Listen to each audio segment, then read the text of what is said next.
Ayan guys, nalanta na yung medyo nanilaw na yung damo na yung inisprihan ko na pamatay ng damo. Kasi nga dito ako maglilipat ng aking bagong garden na kalabasa at saka pipino. Dati garden ko naman ito, pero nung napabayaan ko noong nagkasakit ang kuya ko hanggang sa nawala din. Grabe init eh. Hindi ko na inano, kaya ganito nakasukal. Pero garden ko din talaga ito. Mga eggplant ang tanim ko dito at saka ampalaya. Pero ngayon, plano kong buhayin ulit. Kaya pina-sprayhan ko yan ng pamatay damo kasi hindi ko na kaya ang damuhan ng ganyan kasukal. Ayan o. Pero, ayan, mas maganda kasi parang madali na lantas lang. Kailangan ko ba pina-spray ito para nung ano lang, Martes o Merkulis. O medyo nag-brown na siya.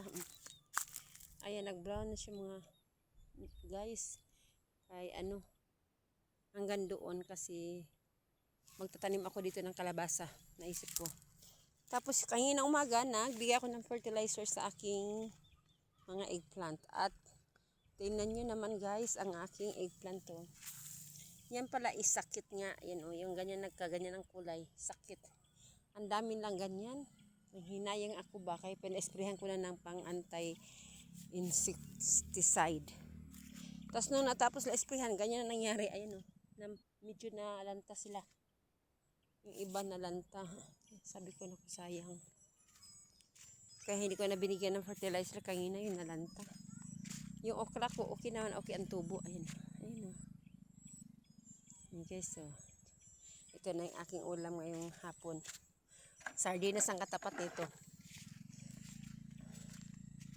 Yung aking mga pipino, ayan nung naghanging habag at natumba yan. Tapos tinayo ko, nagkaganyan ang hitsura nila. Pero kanina nakarbis ako ng 4 na kilo. Oh, kaya hindi na masama. Diba? Nalilibre na ang ulam ko. Nakakakain pa ako. Ayan. Yan guys.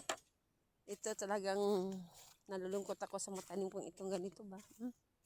Tingnan nyo yun guys. Ang dami tagang ganyan nila. Nasayang namumulaklak pa naman. Nag-umpisa na lang namulaklak guys. Ayan o. Nag-umpisa na namulaklak ang aking mga tanim. Pero yun na nga ganyan na. Ayan yung insekto na ano. Ayan o. Yung puti na insekto maliliit. Anong tawag ba niyan? Yan ang umatake sa kanila ngayon. Kaya medyo ako na worry sa aking mga tanim na eggplant. Pero as a farmer, hindi ako pwede susuko. Hinahanapan ko na sila ng paraan kung paano. Ano ang mga dapat gawin. Ito nalalanta naman dahil alam ko may ano to uod. Kaya dapat pag ganyan, pag napapasyalan ko agad, natatanggal ko agad kasi mayan is ano yan, uod yan. Bukas dito ako sa akin namang garden.